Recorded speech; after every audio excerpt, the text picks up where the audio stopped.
झारखंड का हृदय रांची में इस राज्य के तमाम सम्मानित पत्रकार बंधुओं, मीडिया कर्मी के हमारे साथी, हमारे भाई, हमारी बहनगण, आप सबों को सबसे पहले हम लोग अपने पूरे संगठन के माध्यम से अभिनंदन करते हैं, आभार करते हैं और आपका धन्यवाद करते हैं कि आज चुनाव में जो भी परिणाम हमें हासिल हुए उनमें कहीं ना कहीं आप सबों का बहुत योगदान रहा।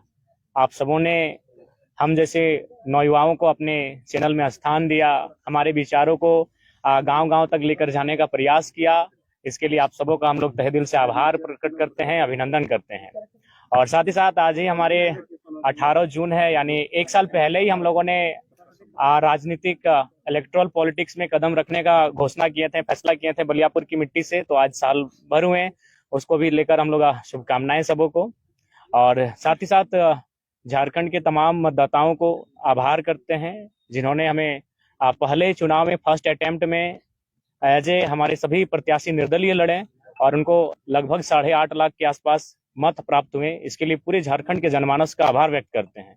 और साथ ही साथ हम गिरिडीह से उन तमाम पोस्टल बैलेट के माध्यम से मत देने वाले तमाम मतगणना कर्मियों का आभार प्रकट करते हैं, क्योंकि वहाँ मैक्सिमम जो होते हैं वो मैक्सिमम ही सबके सब एजुकेटेड लोग होते हैं, सब सरकारी नौकरी, अर्ध सरकारी नौकरी को करने वाले लोग होते हैं। और उन्होंने सबसे ज्यादा मत मेरे पक्ष में किया है, लगभग 5,000 मत मुझे मिले 10,000 में। तो तमाम मतगणना कर्मी जिन्होंने मतदान किया है उनका एक बार पुनः विशेष आभार, और बाकी इस राज्य की जनता का बहुत बहुत आभार, जिनके माध्यम से आज हमें एक हौसला मिला है, एक नई ऊर्जा मिली है। और साथ ही साथ हम लोग आशा करते हैं, उम्मीद करते हैं कि जिस उम्मीद के साथ राज्य के जनमानस, राज्य की जनता हम लोग पर आस जता रही है, उस पर हम लोग खरा उतरने के लिए आगामी विधानसभा के चुनाव में मजबूती के साथ शिरकत करेंगे।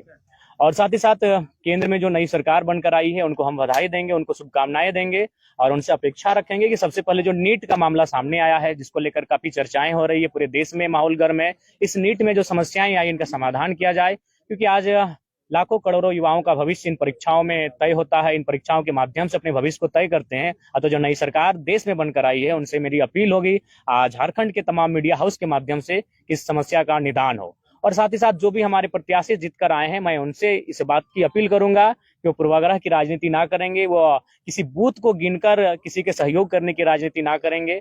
मैं उनसे ऐसी अपेक्षाएं रखता हूं और इन्हीं शुभकामनाओं के साथ मैं झारखंड के आने वाले विधानसभा चुनाव के लिए तमाम राज्यवासियों को संदेश देना चाहता हूं कि इस बार ऐसे युवाओं का चयन करें जो राज्य के हित के साथ लड़ाई जो चली आ रही है उसको विराम लगाते हुए एक बेहतर नीति बनाई जा सके। आपके सवाल। तो आप लोग विधानसभा में क्या रणनीति है आप लोगों को चुनाव लड़ने का? देखिए, विधानसभा के चुनाव हम लोग प्रयास करेंगे कि बहुमत की सीटों पे लड़े। यानी मान के चलिए हम लोग 8 लोकसभा की सीटों पे चुनाव लड़े थे, तो 8 × 6 = 48, शायद चतरा और हजारीबाग में 5-5, यानी 46 सीटें तो हमारे अंडर आ ही रही हैं। तो उन 46 सीटों पे तो लड़ना ही है। उसके बाद हम लोग जमशेदपुर में प्रत्याशी नहीं दिए थे, खूंटी पे नहीं दिए थे, गोड्डा में नहीं दिए थे। तो हमें लगता है इन 3 लोकसभा में हम लोग जाएंगे, वहाँ हमारे वोटर्स हैं, वहाँ हमारे कार्यकर्ता हैं। तो हमें लगता है कि 55 के आसपास विधानसभा सीटों पर हम लोग चुनाव लड़ते हुए दिखेंगे। तो क्या आप लोग निर्दलीय लड़ेंगे कि कुछ? नहीं, देखिए, दिल्ली इसी क्रम में गए थे। दिल्ली जाने का कार्य डेमोक्रेसी का स्कूल में भी शामिल होना था और चुनाव संबंधित इलेक्शन कमीशन से जानकारियों को भी लेना था। तो हमें लगता है 15 से 25 दिनों के दरमियान हमारी पार्टी का सिंबल भी अलॉटमेंट होने की संभावना बन जाएगी और पार्टी को रजिस्ट्रेशन नंबर भी अलॉटमेंट हो जाएगा। तो पहले इंडियन स्कूल ऑफ डेमोक्रेसी, उसके बाद जेएनयू। जी। इस तरह के व्याख्यान का क्या अर्थ है कि जयराम राष्ट्रीय परिदृश्य में अपनी पहचान और शिनाख्त को बनाना चाहते हैं? देखिए, मेरा उद्देश्य ये रहा कि जिन मंचों में मुझे अवसर मिला, मैंने वहां झारखंड की, मैंने तो आशा किया था कि संसद में झारखंड के विषयों को रखा जाएगा, लेकिन अगर संसद में जाने से हम लोग चूक गए तो कम से कम उन संस्थानों तक हमारे विषय जाने चाहिए जहां देश और राज्य के तमाम मुद्दों पर विचार और विमर्श किया जाता है। तो उसी उद्देश्य के साथ मैंने उन आमंत्रण को स्वीकार किया, चाहे इंडियन स्कूल ऑफ डेमोक्रेसी का मामला हो या फिर जेएनयू का मामला हो। और साथ ही हम लोग वहाँ एग्रीकल्चर यूनिवर्सिटी भी गए थे, वहाँ के भी तमाम रिसर्च स्कॉलर से मिले जहाँ झारखंड के भी युवा हैं। तो वहां जाने का उद्देश्य यही था कि हम झारखंड के विषयों को उनसे साझा कर सकें और उन विषयों पर निदान कैसे हो, आने वाले विधानसभा चुनाव में हमारी स्थिति क्या हो, उन विषयों पर बात करने के लिए। विधानसभा चुनाव आप लड़ने जा रहे हैं, तो आपका मुद्दा फिर क्या होगा? देखिए, विधानसभा का चुनाव राज्य के मुद्दों पर आएंगे। राज्य का सबसे ज्वलंत मुद्दा अभी छात्रों की निराशा है और छात्रों की जो हताशा है वो हमारा एक महत्वपूर्ण मुद्दा रहेगा। हम लोग सरकार में आते हैं तो सबसे पहला हमारा प्राथमिकता जो रहेगा कि इस राज्य में नियमित परीक्षाएं होंगी और फ्री एंड फेयर एग्जाम लिए जाएंगे। अगर उसमें किसी प्रकार की गड़बड़ी होगी तो उसमें उच्च से उच्च पदाधिकारी क्यों ना है, उन्हें बिल्कुल बर्खास्त किया जाएगा। उनके साथ किसी प्रकार की कोताही नहीं बरती जाएगी। जरा आप पहली बार लड़े चुनाव, 8 लाख से ज्यादा वोट आपके उम्मीदवारों को मिला है। आजसू पार्टी जो है वो अब एक तरह से अगले विधानसभा चुनाव तक का जो है रोड मैप उन्होंने जारी किया और उन्हीं इलाकों को वो फोकस कर रहे हैं जिन इलाकों में आपकी अच्छी खासी पैठ रही, वोट आपको मिला है। तो आप कैसे देखते हैं, आपके लिए क्या आजसू आज की तारीख में चुनौती है या है, तो फिर कैसे निपटेंगे उससे? देखिए, मेरे लिए कोई एक विशेष दल हमारी चुनौती नहीं है, क्योंकि मैंने वहां से वोट लाए जहां से आजसू के अलावा बाकी पार्टियां थे। जैसे मैंने बेरमो से 53,000 वोट गेन किया, वो कांग्रेस की सीट है, पारंपरिक सीट है कांग्रेस की। मैंने टुंडी से भी 60,000 वोट लाए, वो झारखंड मुक्ति मोर्चा की सीट है। मैंने डुमरी से 90,000 वोट लेकर आया हूँ, 90,000 मैंने है, वो झारखंड मुक्ति मोर्चा की पारंपरिक सीट है। तो ऐसा नहीं है, किसी एक दल से हमारी लड़ाई नहीं है, हमारी लड़ाई एक विचारधारा की है। और ये जो फिलहाल जो पॉलिटिक्स कर रहे हैं उससे जनता कहीं ना कहीं कट रही है। हाँ, नो डाउट हमें समय लगेगा, लेकिन आने वाले दिनों में झारखंड के पॉलिटिक्स में हम लोग बेहतर स्थिति में होंगे और एक बेहतर क्षेत्रीय पार्टी के रूप में होंगे। अकेले लड़ेंगे आप?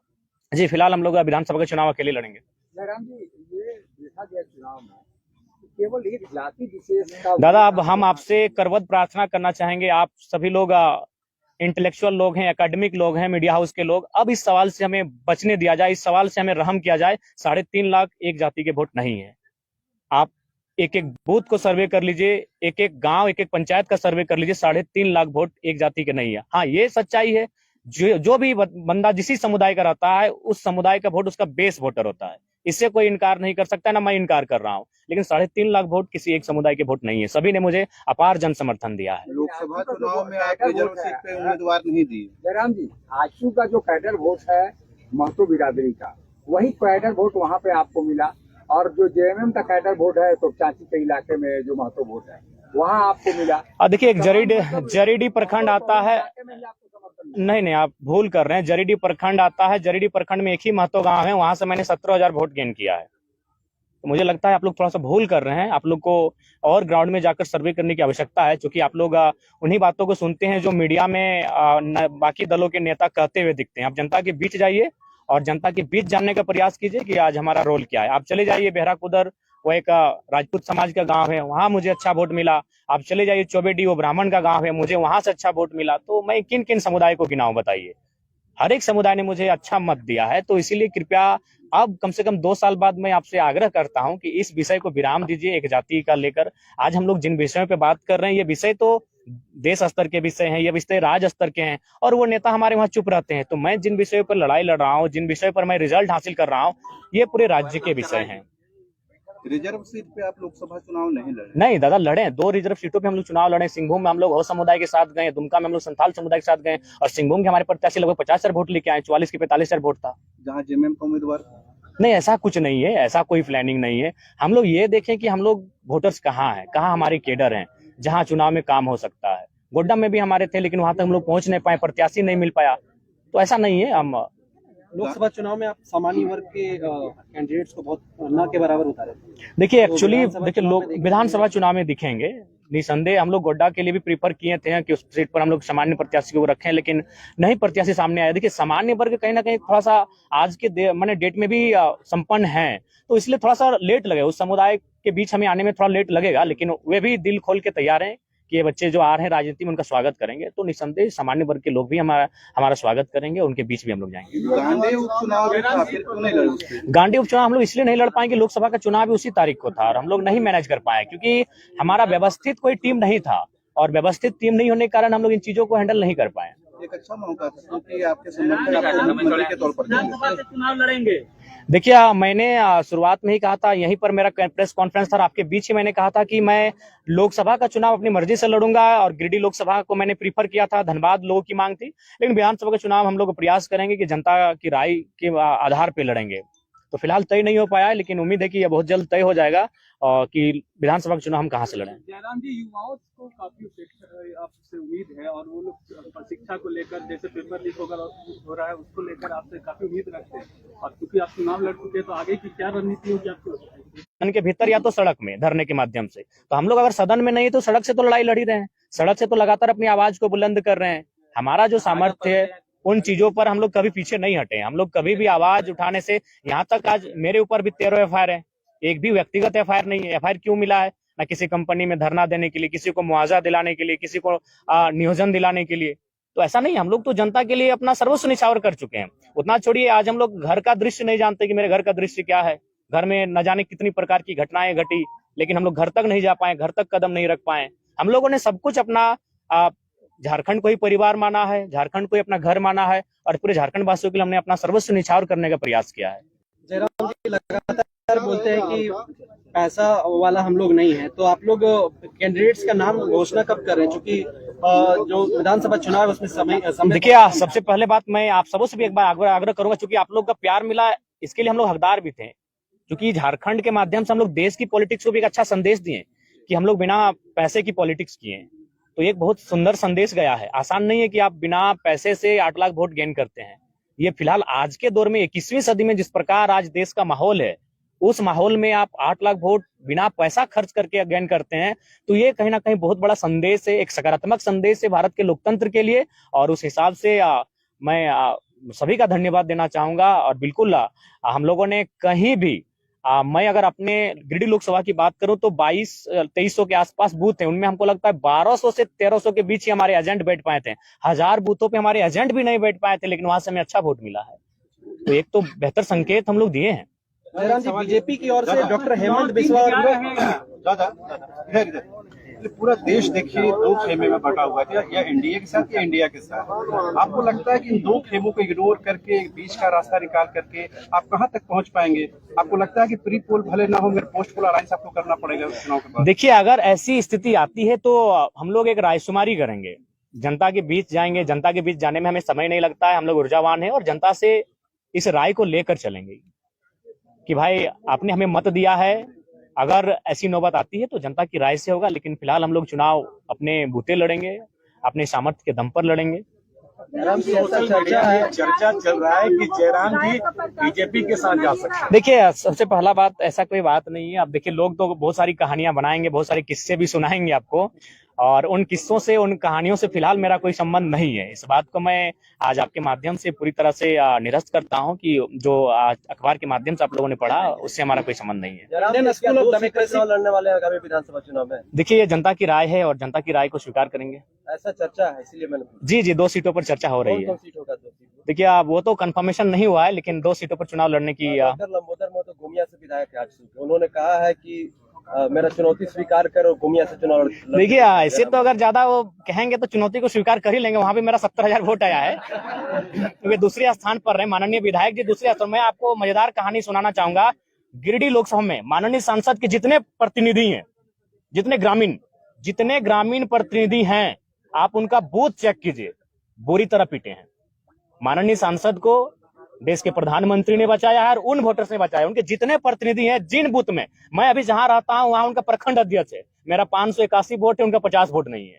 वो बुरी तरह पीटे हैं। तो अगर डॉक्टर लंबोदर बाबू एक पीएचडी स्कॉलर हैं, एक राज्य की एक ऊंची सेवा को दे चुके हैं, और हम लोग चूंकि युवा है, हमारे मुख से त्रुटिपूर्ण बातें कभी निकल सकती है, लेकिन उनको एक सज्जन व्यक्ति हैं। अगर वो इस प्रकार की बच्चों जैसी चुनौतियां दे रहे हैं, तो मुझे लगता है थोड़ा सा लिमिट में ही चुनौतियां दें, नहीं तो अगर स्वीकार कर लिए तो फिर दिक्कत उन्हीं को होगी, और जोरदार दिक्कत होगी। देखिए, उन्हीं का सवाल जो सवाल किया था, देखिए, ढोलू महतो का सवाल, देखिए एक बात सुनिए। ढोलू महतो का विधानसभा बागमारा है, वहां चंद्रप्रकाश चौधरी जी हमसे 40,000 वोट से लीड करते हैं। तो अगर ढोलू को मेरा समर्थन होता तो हम 40 से लीड करते हैं। अगर ढोलू जी का समर्थन हमको होता, हम वहां 40,000 वोट लाएं, बहुत अच्छा लाएं। क्योंकि बागमारा एक शहरी क्षेत्र है, प्लस ढोलू का क्षेत्र है, वहां से एक नया लड़का 47,000 वोट लाता है, ये बहुत बड़ी बात है। अगर उनका समर्थन होता तो कम से कम मेरा 70 से 75 होना चाहिए था। चीजों को समझिए, हम वह तीसरे पायदान पर है। अतः बागमारा विधायक जो वर्तमान में सांसद बन चुके हैं, उनका कोई संबंध नहीं रहा है। ये एक मीडिया में आया था, लेकिन वो सच्चाई नहीं है। विधानसभा चुनाव में सामान्य वर्ग को क्या टिकट? बिल्कुल, क्यों नहीं है। हर एक वर्ग, हर एक तबका, सबके साथ लेकर चलना है। अरे हम लोग बिल्कुल देंगे। आज होश हवास में इतने मीडिया कर्मियों के माध्यम से कह रहे हैं, स्वर्ण वर्ग को भी हम लोग विधानसभा में उतारेंगे। और बाकायदा हम लोग चाहेंगे कि एकेडमिक लोग आए, कुछ पत्रकारिता से भी लोग आए। हम तो संविदा को ऑफर कर रहे हैं, गोड्डा की किसी एक सीट को चयन करें। अभी 6 महीना का समय है, गोड्डा, महागामा, पोड़ाहाट, एक सीट का चयन करें। हम आपके सामने कह रहे हैं, अगर सनिदा एक सीट का चयन करते हैं गोड्डा से, तो हमारे प्रत्याशी होंगे। उम्मीदवार या फिर गैर कहते हैं? नहीं, देखिए, हाँ सवाल कर रहे हैं दीदी, आपके जितने कैंडिडेट थे लगभग तीसरे पायदान पर रहे। बहुत मेहनत की है संविधान। उनको फिर से मौका देखिए ये संगठन तय करेगी। पहला बात तो उनको हम लोग सांसद मान चुके हैं, तो ये सांसद की तैयारी कर ही रहे हैं। 2029 में निश्चय ही सांसद बनेंगे, लेकिन उसके बावजूद अगर संगठन को लगा कि वे विधानसभा में आने चाहिए तो संगठन जैसा तय करेगी, संसदीय बोर्ड जो तय करेगी। दिया था कि जो सांसद का चुनाव लड़ेंगे वो विधायक नहीं लड़ेंगे। हाँ, ये हमने इसलिए कहा था कि हम लोग सत्ता के विकेंद्रीकरण की बात कर रहे हैं, नए नए चेहरों की बात कर रहे हैं, तो हम लोग चाहते हैं कि बाकी जो पार्टियां उनसे अलग पॉलिटिक्स करें। तो अगर जरूरत पड़ी उन प्रत्याशियों की तो हम लोग लेके आएंगे उनको विधानसभा में। जयराम जी, एक photo Indian school of democracy में आपका वायरल होता है, विधायिका अंबा प्रसाद। देखिए, आप देखिए, सबसे पहला बात है, बातचीत हुआ उनसे आपका? नहीं, ऐसा विशेष नहीं। आप झारखंड की विधायक हैं और मिली तो भाई झारखंड से बाहर हैं तो अपनत्व का भाव है, मिले उनसे, ऐसा बात नहीं है। लेकिन वो उनका भी निमंत्रण था, वो तो वहां जाने के बाद पता चला कि उनको भी निमंत्रण है। एक पीछे सवाल है हाँ। कि हार गए आप, ठीक है, फिर भी जाते जाते बहुत बड़ा संदेश दिए, लेकिन आपने समीक्षा किया, हाँ। कारण आपको क्या लगा? देखिए, समीक्षा में कारण यही लगा कि इस बार जो देश का माहौल अभी भी इस बार रहा कि हम लोग, देखिए, हम लोग वोट अपनी रास्ता कहाँ तैयार कर रहे थे। अगर मैं गिरिडीह लोकसभा की बात करूं तो 3.25 लाख से 3.5 लाख एनडीए वोटर हैं। एनडीए का प्रत्याशी कोई रहे, आपराधिक मामला रहे, वो अच्छा काम करे या ना करे, वो अगर पैराशूट से भी आए, अगर वो कन्याकुमारी और कश्मीर से भी अगर आके गिरिडीह में चुनाव लड़ता तो उसको 3 लाख 3.5 लाख वोट आते ही आते हैं। तो यानी एक वोट आपका था एनडीए का जो 3.5 लाख के आसपास खड़ा हो रहा है। प्रत्याशी से कोई मतलब नहीं, अच्छा है बुरा है, काम करे ना करे कोई मतलब नहीं है। और ठीक उसके उल्टा भी 3 लाख वोट खड़ा है कि हम एनडीए को नहीं देंगे। तो उन 3-3 लाख वोटों के बीच अगर जयराम महतो 3.5 लाख वोट कर ले आता है तो बहुत बड़ा कलेजा, जिगर और बहादुरी का काम है।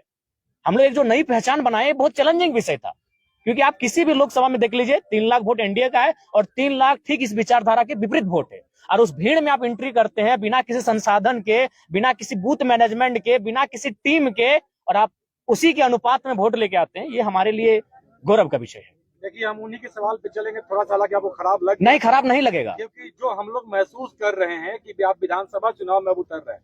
अब बात है शहरी क्षेत्र का, ठीक है, ग्रामीण क्षेत्रों में आपकी पकड़ है, लेकिन शहरी क्षेत्र जो है, जो बाहरी भीतरी का एक धब्बा आप पे लग गया है, इसको कैसे आप धोएंगे? देखिए, एक बात हम स्पष्ट कह रहे हैं, ये लड़ाई बाहरी भीतरी की कब रही। हमने ये कहा कि जिस प्रकार, अच्छी बात बताइए, आज भारतीय जनता पार्टी जिसकी आप बात करते हैं, उड़ीसा में उन्होंने किस आधार पर चुनाव जीता, क्या किसी को आइडिया है? क्योंकि लोकसभा का चुनाव था, इसीलिए उड़ीसा का मैसेज किसी तक नहीं आया। भारतीय जनता पार्टी ने किस बेस पे उड़ीसा का चुनाव जीता? अभी कहाँ 5 बार के सीएम पटनायक जी 5 बार के काबिल सीएम को पटकनी दिया, क्या आधार था? पांडियन, बीके पांडियन, जो कह सकते हैं कि चूंकि ये तो विवाहित शायद नहीं है माननीय मुख्यमंत्री, मुझे उतनी जानकारी नहीं, उनका बच्चा शायद नहीं है, तो उनको एडॉप्ट कर रहे थे एज सीएम। पांडियन कौन है? साउथ के हैं। बीजेपी उड़ीसा में क्या नारा देती है कि साउथ इंडियन उड़ीसा में नहीं चलेंगे, तो हम भी वही चाहते हैं कि कोई भी पूरे भारत के लोग यहाँ आए, अपना व्यवसाय करें, रहे, खाएं, लेकिन नेतृत्व झारखंड के मूलवासी करेंगे। यही बीजेपी का नारा है। पब्लिक जनता को लेके आप क्या, जनता को हम स्पष्ट कहेंगे, बिल्कुल। आप ये जो भाव उत्पन्न हो रहा है, क्योंकि हमारे भी लोकसभा में ये आया था कि जयराम जीतेगा तो आपको बस में बैठ के घर जाना होगा, बिल्कुल ये गलत बातें हैं। आप जहां रहते हैं, वहां आप जिस नौकरी को करते हैं, आप जहां लीगली तरीके से रहते हैं, स्वागत है आपका। हमारे लोग भी लगभग 16 से 18 लाख लोग प्रदेशों में रहते हैं, ऐसा नहीं है ये केवल भरम है। लेकिन हाँ, नेतृत्व का अवसर इस राज्य के लोगों को मिले, ये सबको स्वीकारना होगा। टाइगर, एक सवाल है, गोमिया विधायक लंबोदर महतो बोल रहे हैं कि आप झारखंड मुक्ति मोर्चा के इशारे पे काम करते हैं। अच्छा, तो झारखंड मुक्ति मोर्चा के इशारे पे काम करते हैं तो डुमरी में हमको 90,000 वोट कैसे आता?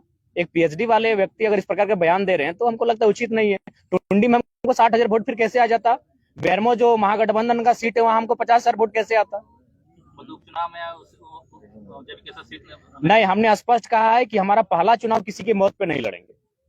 वहां स्वर्गीय जगन्नाथ महतो की मृत्यु हुई थी और हम लोग पहला चुनाव शुरुआत किसी की मौत से करें, ये हमारा, चूंकि हम लोग सिद्धांतिक पॉलिटिक्स करेंगे, चुनाव हार जीत से ऊपर। अगर हम लोग को केवल चुनाव ही फोकस होता तो मैं आपको बताना चाहूंगा, एक पार्टी ने तो हमको यहाँ तक कहा था कि अगर आप नहीं लड़ेगा तो देवेंद्र जी को मना दीजिए, आप एक लड़का हमको दे दीजिए चुनाव लड़ने के लिए, हम लोग को प्रत्याशी नहीं मिल रहा।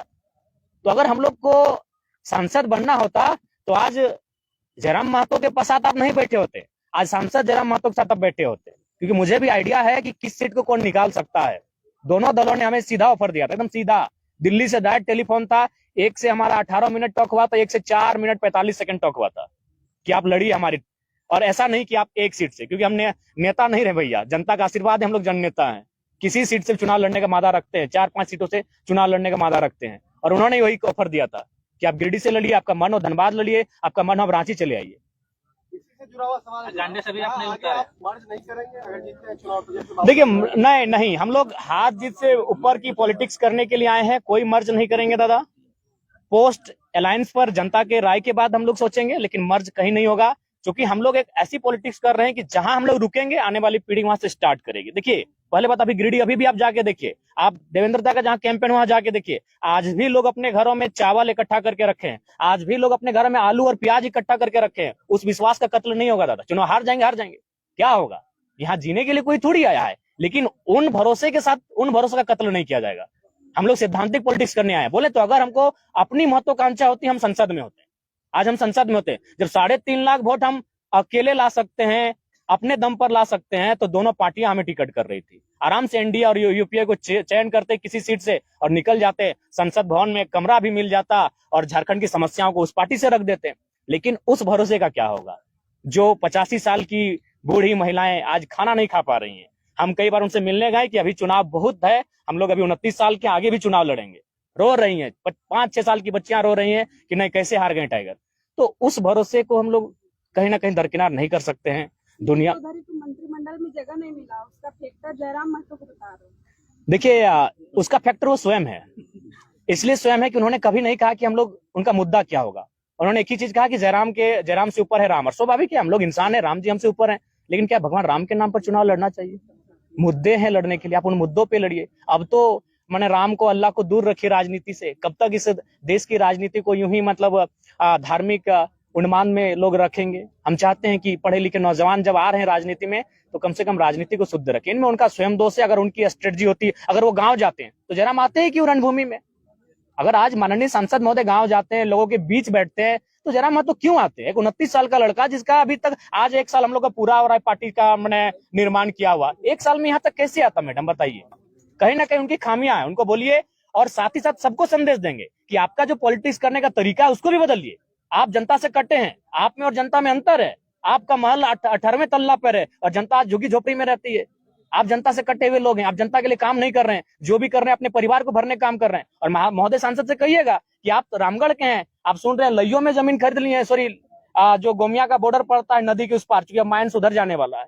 वाह भैया वाह, जनता से कटिएगा और बोलिएगा 2 समय दीजिएगा, ये नहीं चलेगा। दिल्ली के पूर्व विधायक पर क्या कहिएगा? उनका धन्यवाद करेंगे, उन्होंने खुलकर सहयोग किया है, समर्थन किया है, और नो डाउट वे भी झारखंड के एक लड़ाकू नेता रहे हैं। उनका धन्यवाद देंगे और टेलीफोनिक भी धन्यवाद दे चुके हैं, और आपके पूरे तमाम चैनल के माध्यम से उनका धन्यवाद देंगे। लेकिन ये हवा चल रहा है सोशल मीडिया में कि अमित महतो से ये भी टिकट मांग रहे हैं। नहीं ठीक है, अगर वे आएंगे तो स्वागत है, आने दीजिए, स्वागत है। अच्छे व्यक्ति हैं भाई, लड़े हैं। और हाँ, आप कुछ पूछ रहे थे दादा। इरफान अमित महतो गिरिडीह में जाके खुलेआम सपोर्ट करते हैं, रांची में क्यों सपोर्ट नहीं करते हैं? नहीं, उस समय शायद वो क्षेत्र में नहीं थे, मेरे भी वहाँ नहीं आए, वो सिर्फ सोशल मीडिया में ही किए थे। जो हाँ, आपका क्या सवाल था? इरफान अंसारी का एक वीडियो देखा, उसमें बोल रहे थे कि ये उम्मीद नहीं था कि 3.5 लाख वोट लेकर आएंगे जयराम महतो, हम राहुल गांधी जी से बात करेंगे और उनको कांग्रेस में लेकर आएंगे, और तमाम तरह की बातें जो आपको लेकर कहते हैं, इस पर क्या कहना चाहिएगा? देखिए, हमको तो डाउट है कि उनका राहुल गांधी से बात होता भी है कि नहीं। तो सबसे पहले देखिए, ठीक है, सुनने में आ रहा है कि इरफान दा मंत्रिमंडल संभालने जा रहे हैं, तो पहले उनको बधाई देते हैं और उनको कहेंगे कि थोड़ा सा अब ये जो कॉमेडी वाला बात करते हैं ना, देखिए इरफान दा नो डाउट उनको लोग इसीलिए फॉलो करके रखे हैं कि दिन भर का तनाव को मुक्त करें उनको सुन के। तो उनको बोलेंगे थोड़ा आप सीरियस पर्सन बनिए। अगर आप मंत्रिमंडल में जाने वाले हैं आलम के स्थान पर, तो आपका विषय क्या होगा? अगर आपको नहीं मालूम है तो मैं आपको विषय देता हूं। आपका सबसे पहला विषय होगा कि जामताड़ा को साइबर क्राइम के धब्बे से मुक्त कराइए, सबसे बड़ा विषय आपका होगा। आपका दूसरा विषय होगा कि जामताड़ा की स्थिति देखिएगा, जामताड़ा के 95% जो पेशेंट होते हैं वो धनबाद आते हैं इलाज करने के लिए, और आप बतौलेबाजी करते हैं। आप रणधीर सिंह के साथ बतौलेबाजी करते हैं, तो कभी भानु प्रताप शाही से, तो कभी निशिकांत दुबे से। ठीक है, कटाक्ष कीजिए, लेकिन जो जेन्युइन समस्या है, जो गंभीर समस्या, उन पे बात कीजिए, उन पे काम कीजिए, उन पे रोड मैप तैयार कीजिए। तो उनको हमारा ये संदेश रहेगा। अरे ठीक है, पहले आपका उनका सीट संकट में है, वो हमारे साथ आए। जयराम दा, इरफान दा तो यहाँ तक, इरफान अंसारी जी तो यहाँ तक बोल दिए कि आपकी दूसरी शादी हो गई है कहीं पे चुपके से। देखिए, आप बोले थे मेरे वीडियो में, इसलिए मैंने आपसे पूछ दिया। नहीं, ऐसा है, ये सब निराधार बातें हैं। शादी करके आपको लगता है कि कोई मतलब छुप के रह सकता है? ये आसान बात नहीं है। ऊपर से हम लोग को 1 साल पॉलिटिक्स हुआ है भैया। इससे पहले मेरा पास्ट है, आपको मैं बताना चाहूंगा। एक प्रत्याशी जो संसद के चुनाव में लड़ रहे थे, उनकी एक टीम गई स्पेशल मेरे तुपचाची प्रखंड में, और तुपचाची प्रखंड से लगभग 150 नौजवान जिनकी उम्र थी 25 से 30 साल, उनको इकट्ठा किया, जो मेरे साथ खेलते कूदते थे, और उनसे यही सवाल किया कि यार कोई अफेयर का मैटर बताओ ना। तो उन लोगों ने एक ही चीज कहा कि उस लड़के को हम लोग बचपन से जानते हैं, उसको 2 ही जगह देखे हैं, एक अपने गांव से बस में बैठकर कॉलेज जाना, और दूसरा शाम को आके फुटबॉल खेलना, इसके अलावा उसको कहीं नहीं देखे। तो ये चीजें भ्रामक हैं, ऐसा कोई विषय नहीं है, और होगा तो छुप के क्यों करना यार, बताइए ना समर भैया। प्रेम, किसी ने प्रेम किया है तभी हम लोग का उत्पत्ति हुआ है। यहाँ जितने लोग बैठे हैं, जितने लोग खड़े हैं, अगर एक नर और नारी के बीच प्रेम हुआ है उनके मध्य, तभी हम लोग का सृजन हुआ है। तो प्रेम से मुकरना क्या, प्रेम से इनकार क्यों करना? प्रेम करने के लिए कोई मिले तो।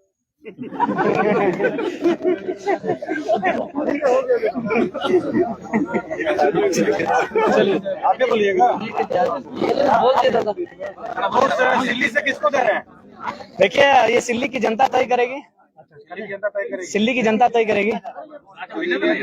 नहीं, अभी 15-20 दिन में क्लियर हो जाएंगे। अमित मतों के साथ ये देखिए अगर आएंगे तो सोचेंगे, क्यों नहीं सोचेंगे? अच्छे व्यक्ति हैं, उनका विधायकी भी गया है, जहाँ मतलब कहीं ना कहीं मैंने दुर्व्यवहार से, मैंने लोगों के राजनीतिक दलों के दुर्भाव से गया है। वही एफआईआर एक धनबाद के विधायक का था, उनको 18 महीना मिला, इनको 24 महीना केस हुआ। तो एक झारखंडी होने के नाते उनके साथ हमारा सिंपैथी है कि उनके साथ अन्याय हुआ है, खासकर विधायकी जाने के मामले में। तो अमित माता से मिलेगा टिकट? देखिए अभी तय नहीं हुआ है। पहला बात, अमित दा का खुद का पार्टी है, जेएमए में जा सकते हैं, क्या होगा अभी क्लियर नहीं हुआ, लेकिन उस व्यक्ति के प्रति आदर है।